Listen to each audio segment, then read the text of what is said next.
Question 1. Using the graph of f of x equals x squared as the guide, describe the transformation, then graph the function. The first thing when it says use this as a guide, we need to graph the parent function f of x equals x squared.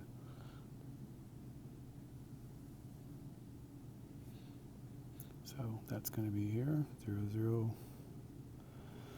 1, 1, negative 1, 1, 2, 4, negative 2, 4. There's our parent function, f of x equals x squared. So what's happening with this guy? Well, the first thing is A is this. So it opens up and has a vertical stretch by a factor of 2.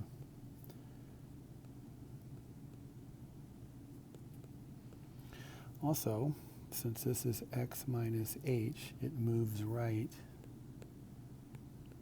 2 units.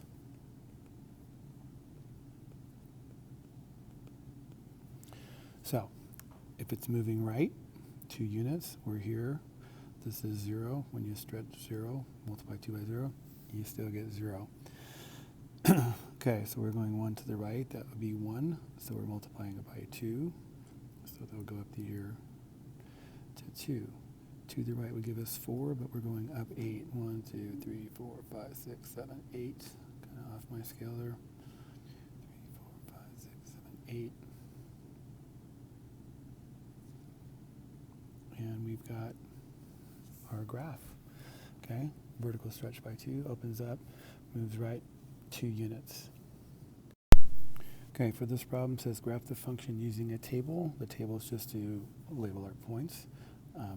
We have f of x equals negative x squared minus 2x. Well, the first thing is we should recognize that this is actually f of x equals negative x squared minus 2x plus 0. So to get h, and why do we find h? Because that's going to be the center of our graph. H is given by negative b over 2a. So negative b, which is negative 2, over 2 times negative 1. So we have positive 2 over negative 2. H is negative 1. Okay? All right, negative 1. What else should we find? We know we have this value of x is negative 1, so we need to find k. K is going to be what? We're going to stick negative 1 in for x. So negative 1 squared is positive 1 times negative 1 is negative 1 plus 2. So k equals 1. So when x is negative 1, k is 1. So we're getting this point right here. Now, looking at our equation, a is negative, so this is reflected.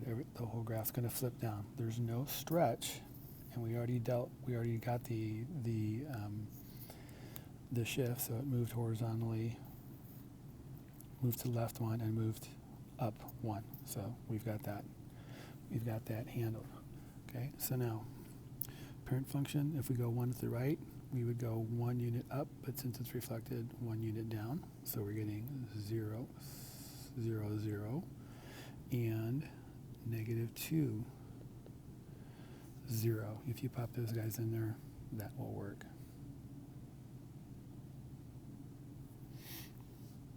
Okay, and 4, 1, 2, 1, 2, 3, 4. We're getting 1, negative 3, and negative 3, negative 3. And we just graphed our graph. Graph the problem. Okay, easy enough. Okay, for this is for the function f of x equals x squared plus 2x plus 3, a, determine whether the graph opens up or down. Now, since a right here is positive 1, it opens up. Find the axis of symmetry. Axis of symmetry is the line x equals negative b over 2a. So negative b b negative 2 over 2 times a negative 2 over 2. Our axis of symmetry is x equals negative 1. Now we're going to be graphing this guy too, so may as well start with that. So we know the axis of symmetry is the line x equals negative 1. I'm going to label that x equals negative 1. For the vertex, we're going to take this value, x equals negative 1, but this x is actually h, right, because that's the x coordinate of the vertex, and we're going to pop it into our equation to find k. So we go negative 1 squared plus 2 times negative 1 plus 3. It's a very ugly 3. My apologies.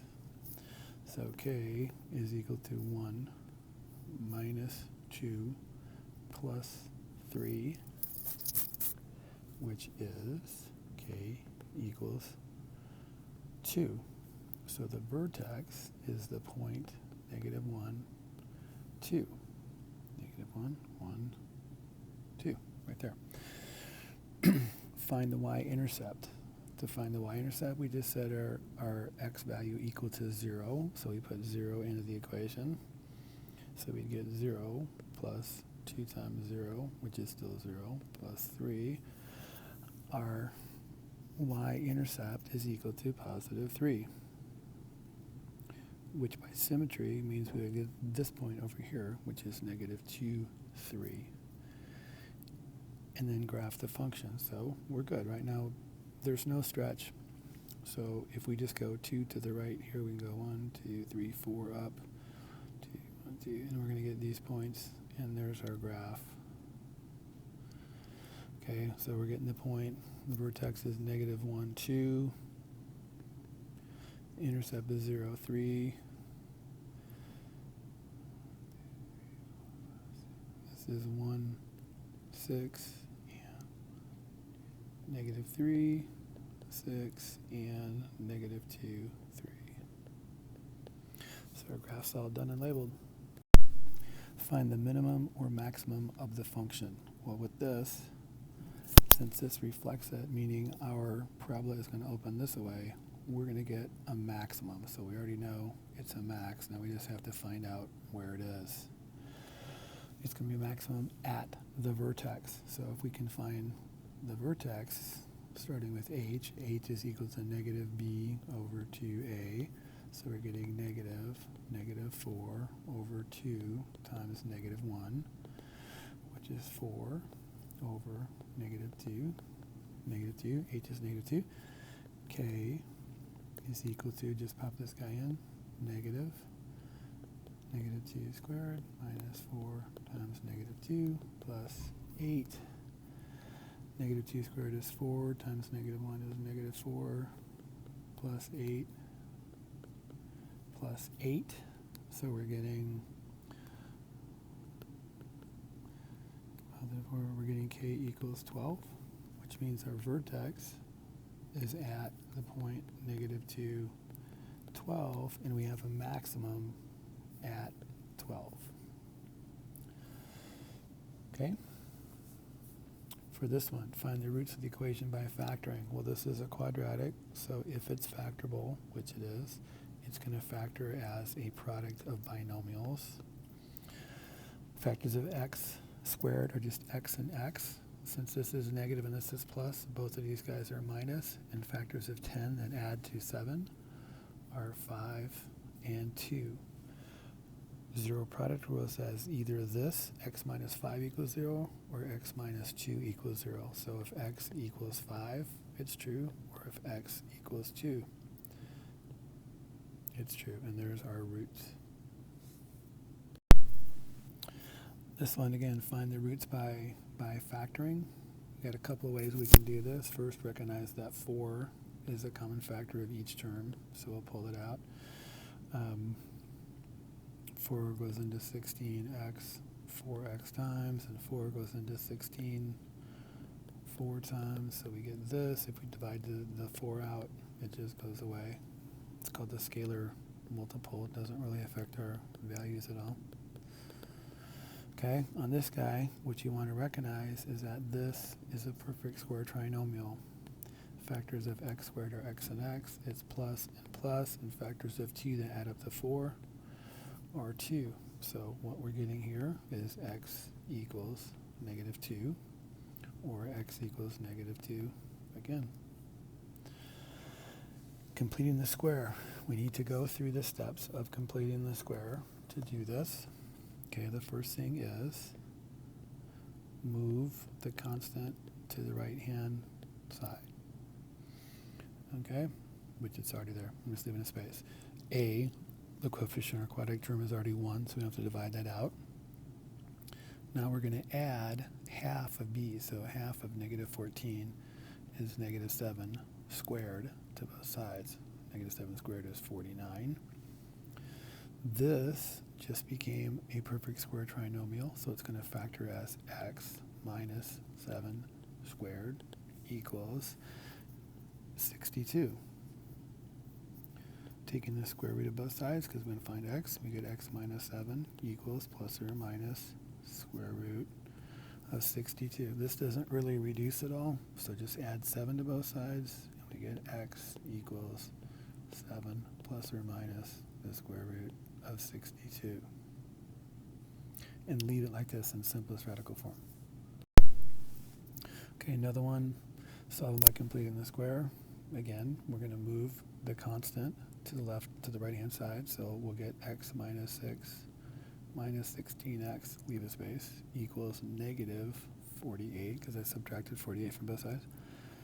Now we're going to add half of 16, since the coefficient here is 1, coefficient of quadratic term is 1. Half of 16 is negative 8 squared, which is 64.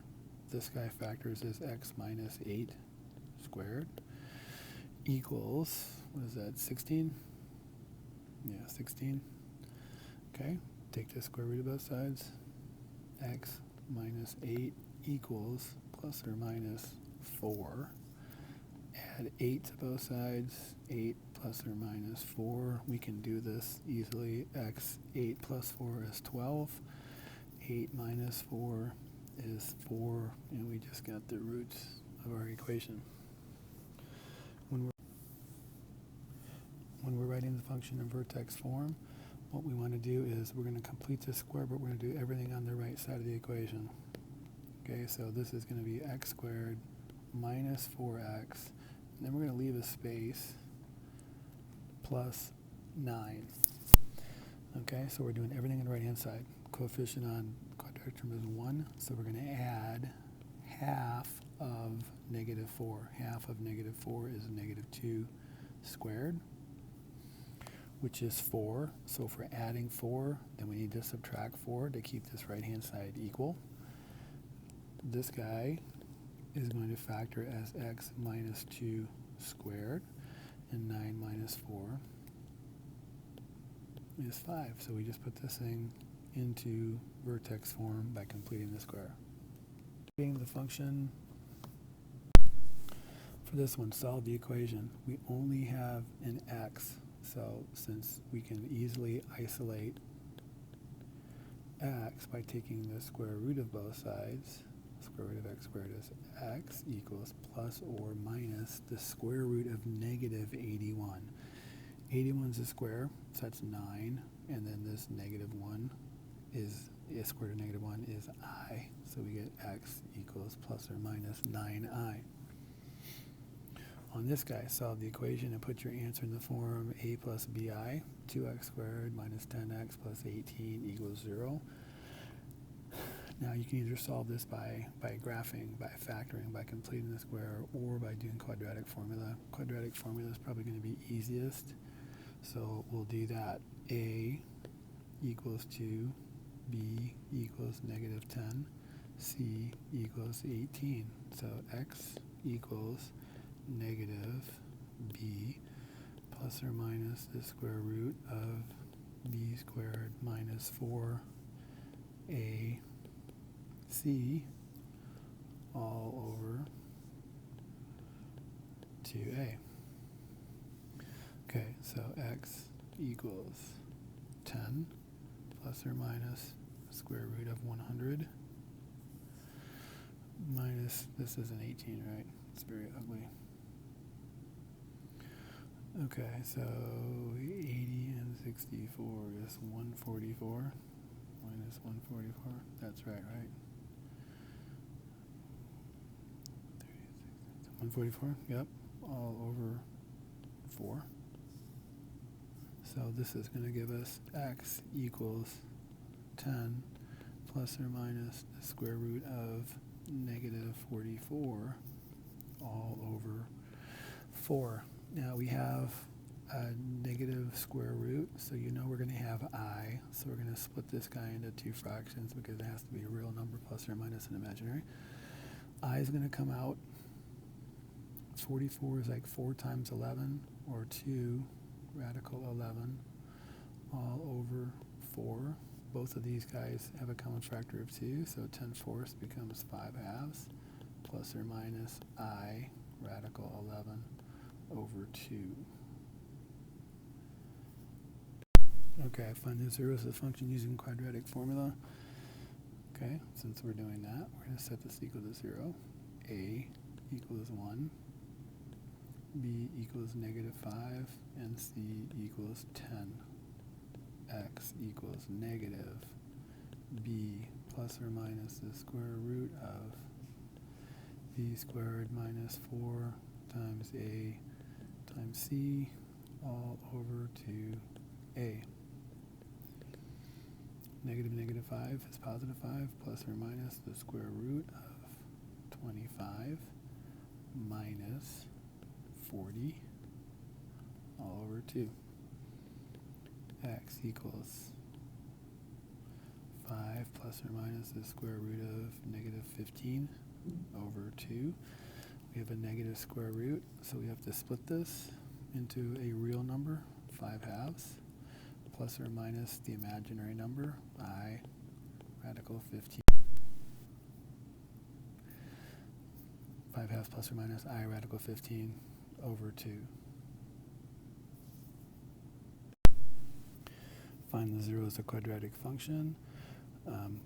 It doesn't, using quadratic formula, so again, A equals 1, B equals 3, C equals 3. So x equals negative B plus or minus the square root of B squared minus 4 times A times C all over 2A. X equals negative 3 plus or minus the square root of 9 minus 12 over 2. X equals negative 3/2 plus or minus 9 minus 12 is negative 3, so that's going to be I radical 3 over 2. And we're done there. Simplify by combining terms to put your answer in the form a plus bi. So we're going to group these guys, put the real numbers together, 5 and negative 4, plus the imaginary numbers, negative I minus 7i. Be very careful with the sign that you're distributing it appropriately. 5 minus 4 is 1, plus negative I minus 7i is negative 8i, or 1 minus 8i. For this guy, multiply and leave your answer in the form a plus bi. So we're going to FOIL. 2 times 2 is 4. 2 times positive 3i is positive 6i. Negative 5i times 2 is negative 10i. Negative 5i times positive 3i is negative 15i squared. Remember, I squared is equal to negative 1. So we're getting 4 minus 4i. Negative 15 times negative 1 is positive 15. So we're getting 19 minus 4i as our complex number.